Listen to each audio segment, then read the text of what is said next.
Officer ambushed. The cowardly, brazen act of someone walking up and just opening fire on a police officer. Now fighting for her life. There's somebody who knows right now, and you should look at yourself and think about how you would feel if your family was facing this as we go into the holiday season. Fox 45 News team of journalists is demanding answers from city leaders as Baltimore is left stunned by the latest act of violence. Live from WBFF in Baltimore, this is Fox 45 News at 4.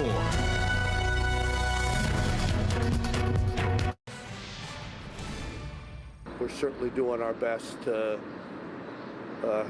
keep this person both on earth and to recover as best we can. Breaking news, a city police officer ambushed, shot overnight inside of her police cruiser in South Baltimore. Here's what we know right now. 1 hour from now, Baltimore police will hold a news conference. We'll bring that to you live on air as it happens. We know the officer was on the job when she was shot. We just got word of a $59,000 reward for information leading to an arrest. This is the FBI has joined the search for the gunman. Thank you for joining us. I'm Kai Jackson. And I'm Rielle Creighton. We have a full slate of reporters working to bring you live team coverage of this story.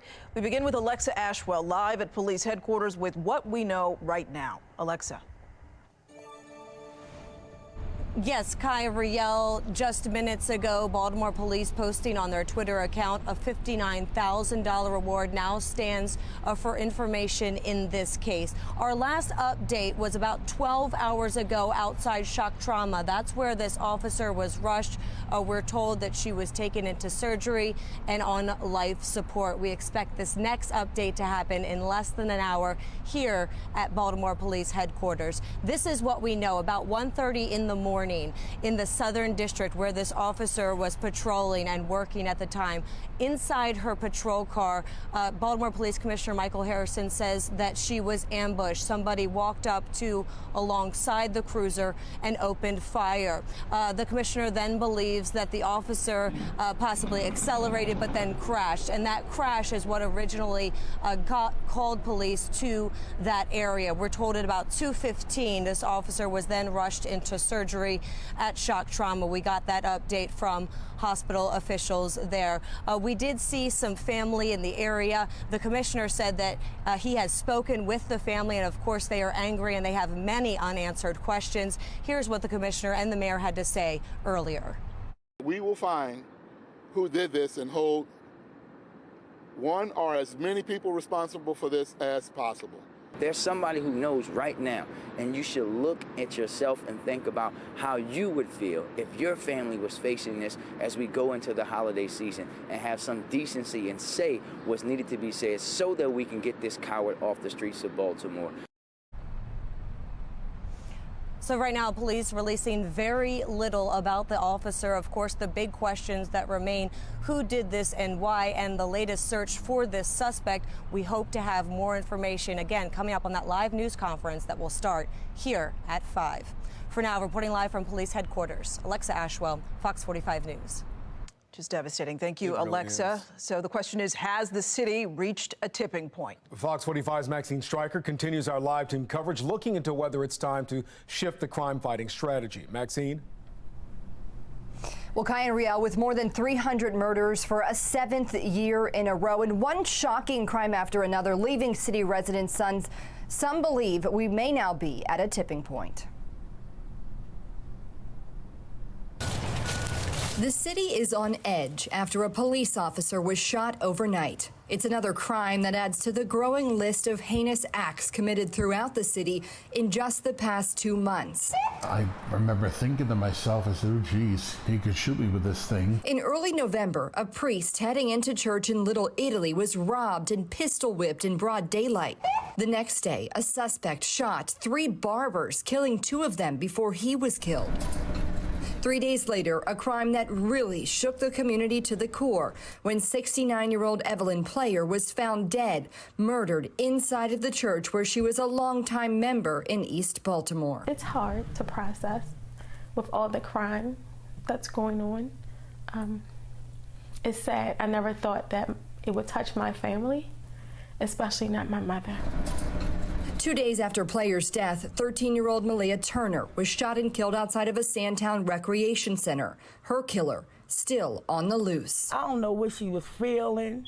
You know what I'm saying? She probably was scared. And just 1 week ago, father and DPW worker Jake Rogers was shot and killed in front of his own children. Act Now's Bishop Angel Nunez told us after the death of Player, the city was at a tipping point. Getting upset is one thing, doing something about it is another. And now, we may just be spilling over. It'll be a while before we dramatically reduce crime. Former FBI agent Tyrone Powers told us earlier this week the culture of violence doesn't seem to be getting any better. I don't think it's a complex issue. I think that it is made complex by the variety of plans we have without a true understanding of what is leading to this particular violence and the amount of politics we have involved. Mayor Brandon Scott's crime plan was revealed in mid-July with a holistic approach to reducing violence. He promised the city would see less than 300 homicides his first year in office, a promise already broken. And now some believe it may be time to shift the crime-fighting strategy. People who are experts on crime reduction should be coming up with the only plan, a consolidated focus plan. But right now it's just political policing on one side and the police department defending all of their actions of being defensive on the other side. And the only people that seem to be clear about their mission are the criminals. Now, we did reach out to Mayor Scott today for an interview. We did not hear back from his office, but again, we are expecting to get an update from police and likely the mayor at 5 o'clock. In Baltimore, Maxine Stryker, Fox 45 News. Maxine, thank you. This shooting comes as the Baltimore Police Department faces major staffing shortages. Right now, the department is still hundreds of officers short. Governor Larry Hogan weighing in earlier this year saying the entire system is broken and that people are just not as enthused about going into the profession. They're concerned about not being appreciated and putting their lives on the line. The tragic shooting of the Baltimore police officer comes on the heels of a special session in Annapolis where lawmakers refused to take action on anti-crime bills. Fox 45's Mackenzie Frost is live with what the city delegation is saying now. Riel and Kai, we know that the governor continues to push these two pieces of legislation extremely hard, the Judicial Transparency Act and the Violent Firearms Offender Act. And the governor was extremely critical of the General Assembly just last week for the lawmakers refusing to take up these pieces of legislation. Today, as this BPD officer continues to fight for her life, we're asking Baltimore City's delegation, where's the sense of urgency? The State House sits quiet while Baltimore City is bleeding. A 27-year-old man gunned down in southwest Baltimore just after 3 o'clock Thursday morning. And shortly before that, a BPD officer found shot at least twice in her patrol car in Curtis Bay. Doctors racing against time to save the officer while the city waits on leadership in Annapolis to make changes. They are ignoring the out-of-control violent crime. The governor calling on the General Assembly to pass these two bills during the special session, cracking down on repeat gun offenders and implementing stiffer penalties, plus bringing a report card of sorts to the court system. It's not just Baltimore. Baltimore City's lawmakers and the rest of the legislature refusing to even bring up the bills for a discussion. We're not going to take them up during the special session. Senate President Bill Ferguson and Senator Corey McCray, both from Baltimore City, say the governor's plans will get a hearing during the regular session in January. I know that we'll hear these particular pieces of legislation. They will get a fair hearing in the regular session. But both bills have had hearings before, even passing the Senate in previous years, but never going anywhere. Today, I sent questions to both the Senate and House delegation from the city, asking, why has the General Assembly not called a special session for the violence that continues in Baltimore City? Where is the sense of urgency from lawmakers to do something about the violence? During the special session, you did not push for the two anti-crime bills from the governor. Was that a missed opportunity? All of the lawmakers elected to serve the city refusing to answer. While we wait for them to act, thousands of people have been killed in the city of Baltimore. Leaving Baltimore waiting on policies to change with the goal of saving lives. And Senate President Bill Ferguson was on the radio this morning talking about the violence. The Senate President saying that brainstorming sessions and community listening sessions need to end. And that's exactly what Mayor Brandon Scott continues to do as he hones in on his crime plan. I did ask the Senate President's office today for an interview to talk with him about this most recent violent attack in the city, but that request went ignored. Kai. And Mackenzie, right now, as far as we know, you're hosting our Fox 45 News town hall tonight, also with Riel. And I'm sure this topic will be discussed, but what else will the panel be talking about? Yeah, Kai, absolutely. As you know, we're continuing to host these town halls, stopping in each city council district. Tonight, we were supposed to be in the 13th district, but due to unforeseen COVID situations, we're now moved to the Huber Memorial Church just off Loch Raven Boulevard. But as you mentioned, crime will most definitely be a topic of discussion. We'll also discuss Mayor Brandon Scott's first year in office, as well as education, accountability, and transparency inside City Hall, especially as City Hall remains closed as this year comes to an end. We did invite the mayors along with Councilman Antonio Glover to participate in tonight's discussion, but both leaders have refused to participate. But we're going to continue and have that conversation anyway, and it starts in just a few hours. Live in Baltimore, Mackenzie Frost, Fox 45 News. Thank you, Mackenzie. You may recall in July, 2 U.S. Marshals were shot at Security Square Mall in Woodlawn and survived. The suspect was also shot and died. According to the Marshal Service, the officers were trying to serve a homicide warrant on a man wanted for first-degree murder in Baltimore City. When the the marshals approached the vehicle, the suspect began shooting, we're told, hitting the officers. We first told you about the officer ambushed as breaking news with our Fox 45 News push alert. You can be the first to know about breaking news by signing up for News on the Go. Go to foxbaltimore.com and click on Mobile Alert Sign Up under the Station tab. You can also download the Fox 45 app for your smartphone. Just search for WBFF in your app store.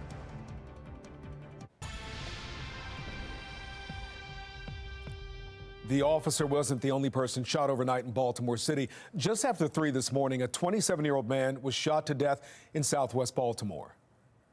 The killing marks the city's 324th this year. That's 6 more than this time last year. There have also been 685 non-fatal shootings, 8 fewer than this time last year. Fox 45 News takes a deep dive into data. Homicides are up 3% from last year. Bank and convenience store robberies are up more than 200%. Aggravated assaults are up slightly. Overall, violent crime is down by 2%, but only when you exclude common assaults, which are up 6%. That brings us to our question of the day. Following the shooting of a Baltimore City officer, do you trust the mayor and elected officials to reduce crime? 97% voted no. Many in the Midwest are still picking up the pieces after this past weekend's deadly tornadoes in the Midwest. How you can help those who have been left with nothing.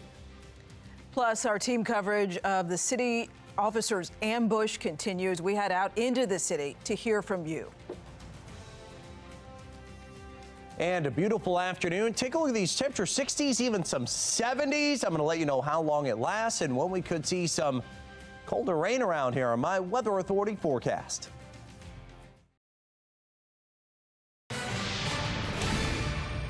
We have to step up as a city. We're asking anybody that knows anything to tell us, and we don't really give a damn how we get it. Somebody knows. We need the information so that we can get this coward off our streets. Strong, powerful words from Mayor Brandon Scott as a city police officer fights for her life. Well, people who live in that neighborhood in Curtis Bay tell us that crime is an all too real part of their lives. Shelley Orman is live tonight with their message and the plea for change. Shelley. They describe bullets being fired all too often, drug dealing happening right outside of their doors, and living with a constant fear of violence. This officer was ambushed just steps from a city fire station. The light of day revealing small glimpses. That was brazen. Into the violence taken overnight against a Baltimore City police officer as she sat in her cruiser. That was nonsense to do that to that cop. A fence half knocked down. Her cruiser's side mirror broken off in the grass below. Torn up sod on a child's playground. People got to be afraid to go to the store anymore and walk their kids to the store. But it's just getting worse. And I feel like when you feel like a cop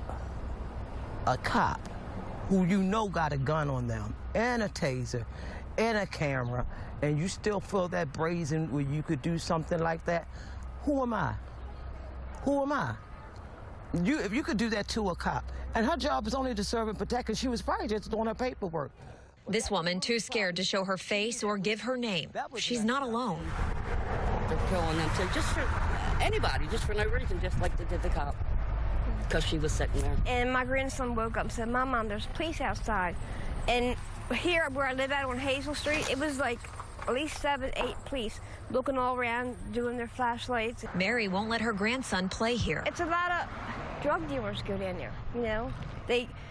I took him one time, go down there to play, and they're down there smoking weed or whatever. And I said, come on, Malik, let's go, we're going home. And many say that's where they stay, at home, trying to stay safe. When I get home from school, he stays home. We stay in, we don't come out. And that's sad that you have to do that. Because I'm about to go in here and lock myself in, and I'm not coming back out. And I don't let no one in. They can see the signs of violence. It's just getting worse. You can smell it in the air. And feel the fear. Oh, don't lock them up for this drug, or don't lock them up for that. Oh, if it's just a petty crime, it's not a violent crime, they don't have to go to jail. And they just getting away with it. They're taking that horse and they riding it out the gate. They could think they are entitled to do whatever they want. And neighbors tell us it's not uncommon for police officers to park their car on that street there in front of one of the stores. But they say even with police in the neighborhood, they still see drug dealing happening out in the open, and there's still far too many shootings. Reporting live tonight, Shelley Orman, Fox 45 News. Thank you, Shelley. Stay with Fox 45. Police are holding a news conference tonight at 5 o'clock. We'll bring that to you live on air and online on our website, foxbaltimore.com.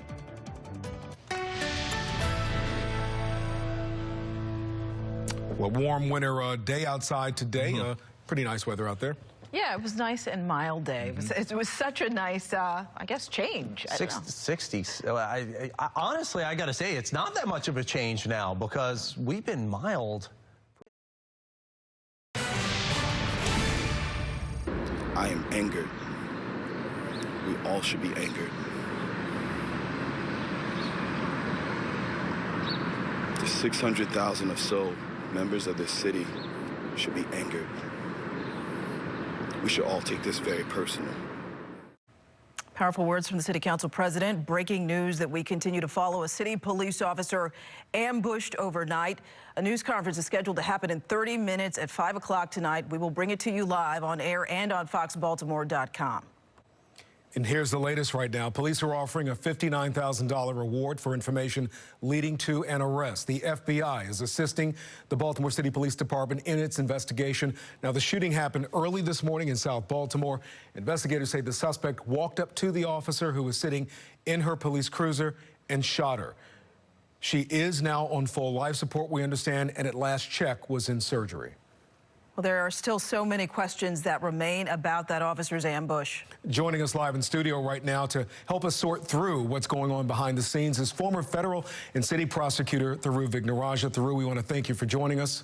Of course. It's been a very difficult 15 hours since this officer was shot. First of all, we want to express our concern and prayers for this officer and her family. But can you tell us what the city state's attorney's office and city leaders would typically be doing to catch the killer at this point? You know, I really hope they're deploying every resource to match the urgency and importance of this particular case. You know, people all across Baltimore woke up this morning to the worst possible news, but we have to remember that some family also got a call this morning where their worst fears were realized, a call saying that their loved one was shot and on life support. And that means that the police and the prosecutors have been working hand in hand, chasing down every lead, looking at every camera in the neighborhood, canvassing every door to find out if anybody has any information, following through on any forensic evidence that was left at the scene. That means casings from the weapon that was used. If there were casings, can we match that to the database? Those are the kinds of things that police and prosecutors are going to be doing, because candidly, anger and prayers and thoughts are not enough in a case like this.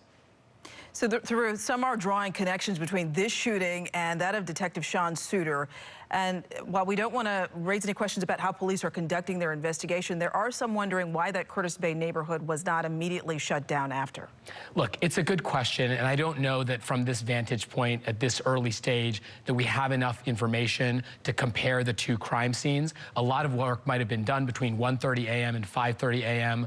when the police first addressed the public. It also may have been a more discreet and finite crime scene. They may have been able to identify from video cameras in the neighborhood where they needed to focus their search. I don't know that we know enough to be able to make a judgment about whether this was specific to this crime scene or if there's a difference in approach because of the criticisms that came down after the Sean Suiter investigation. Yeah, Thuroo, we don't want to speculate, and I know in your practice you don't want to speculate on a motive until you have evidence and information in. What we do know that's critical in this city is that we are short hundreds of officers, and I wonder to what degree does that play into the concern of residents and also law enforcement?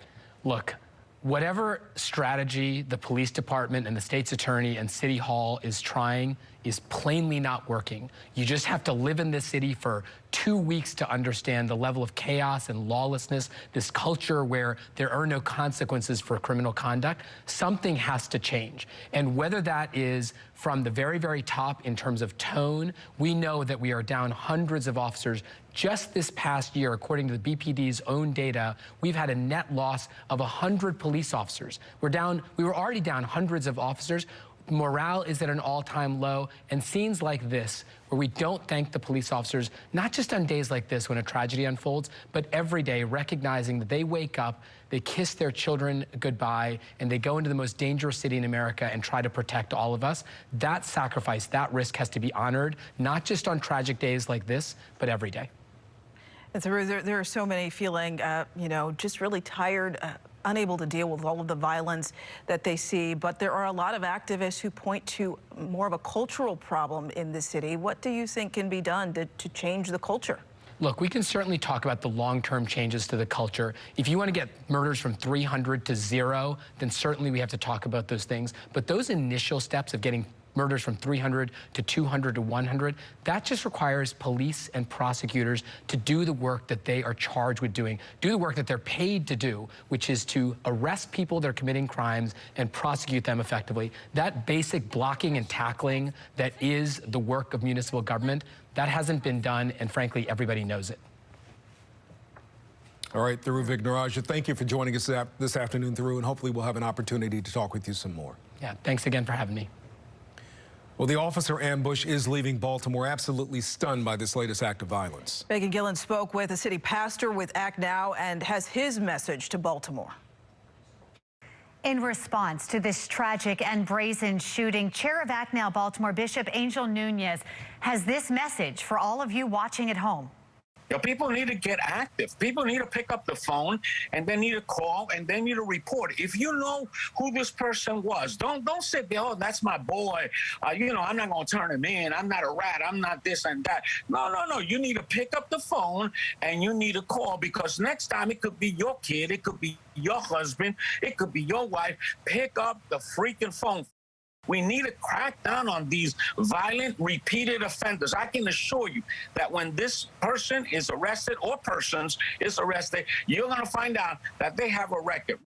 Bishop Nunez went on to say that residents are telling him that they appreciate programs that can help reduce crime in the future, but say they need help now.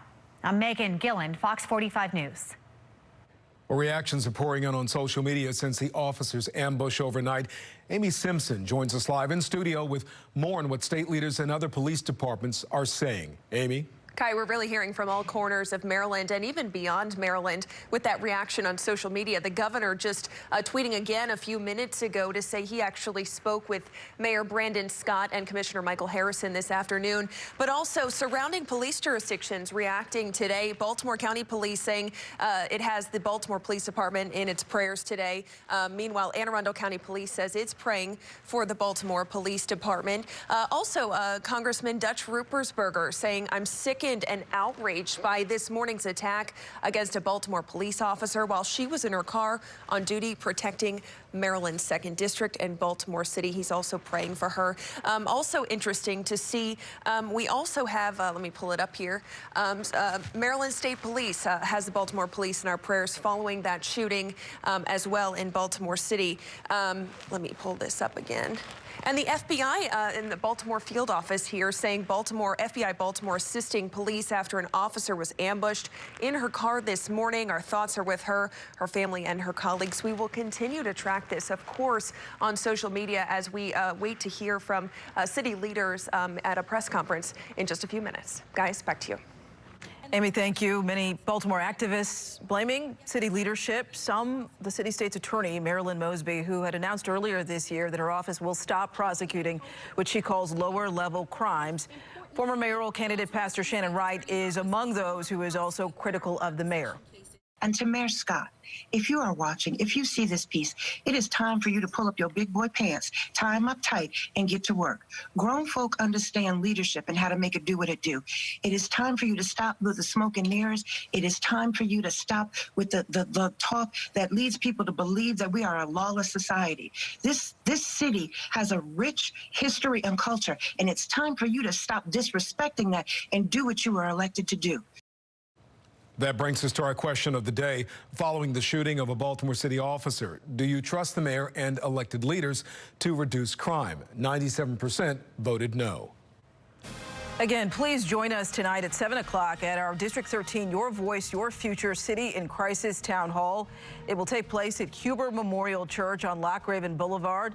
Included on the panel, Pastor P.M. Smith, a lifelong resident of District 13, and Leon Purnell, Executive Director of the Men and Family Center, which is also in District 13. Mayor Brandon Scott and the city councilman in that district, Antonio Glover, have both refused our invitation.